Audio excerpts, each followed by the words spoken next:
Gasogi muzi ibintu byakurikiyeho. Habaye iki? Mutega amatwi ndahinze babwire. Kimiro. Nyuma y'uko ikipe ya Gasogi United yarayigaritse ikipe ya Rayon Sport, umuyobozi wayo witwa KNC uzi ibintu yarakoze. Reka mbabwire. KNC ubu tuvugana kandi ubu ngubu yaraye aho bita mu karungu nagiye kusura ikipe ya Rayon Sport ibwira ngo mwihangane kuko twabatsinze. Ariko muzirinde. Yarasere n'umugore we kuko yaje kurara mu nkweto akakanya ngo akaba atarigeze azifura n'abasigisi yaraje. N'uri yagiye ahita aryamba umugore umujinya wamwishe yamukubita ikintu bitarushi ahita yizinga mu ishuka niba atazikuyemo. Uwo ni KNC yaraye mu nkweto. Uwo ni KNC yaraye mu nkweto.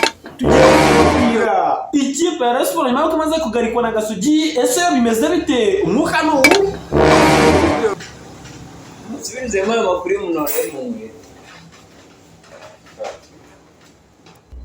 Ariko ikipe ya Rayon Sport abakinnyi babo bamwe bose bagiye bavuga yuko ikipe yatsinzwe ibitego byinshi.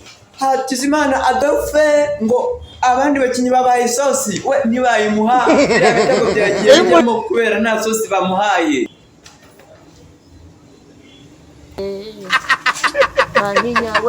Ikipe ya Rayon Sport nyuma y'uko imaze kugarikwa n'ikipe ya Gasogi United twegereye abakinnyi bayo bamwe muri bo baratubwira ngo umwe muri abo ngabo yitwa Hategekimana Bonere uri mu izamu ngo bafasha abataka abanyama isosi y'inyama barangije batamuhereza isosi y'ubunyobwa. Niyo mpamvu atigeze abasha kuba yafata imipira bamwohererezaga. Uwo nta wundi ni Hategekimana Bonere. Aka kanya ngo abakinnyi ba Rayon Sport bahawe igihano cyo kujya kwihisha muri masa kugira ngo KNC itaza kubabona ntabwo yaza kuborohera.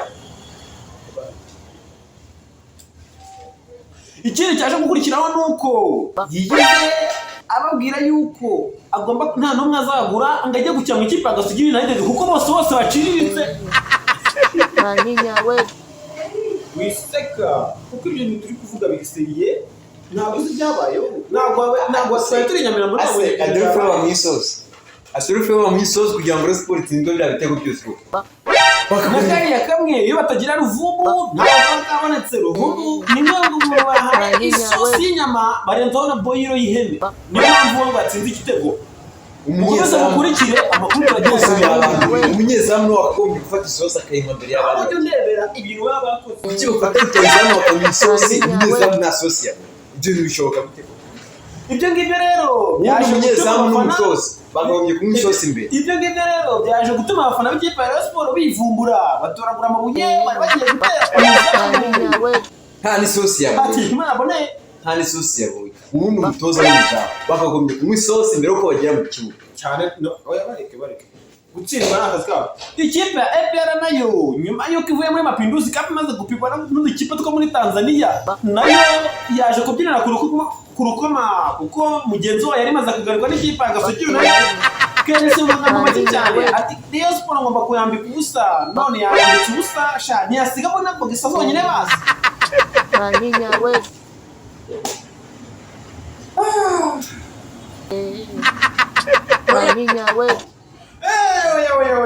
Ntabwo mwatsikwitabira muhembwa amafaranga y'iki dore ko buri munsi tubona SMS tubwira ngo muze ku kibuga ikipe yacu gukina warangiza mugatsindwa n'ikipe ya Gasogi ntabwo tuzagaruka. nta sosi bari babonye.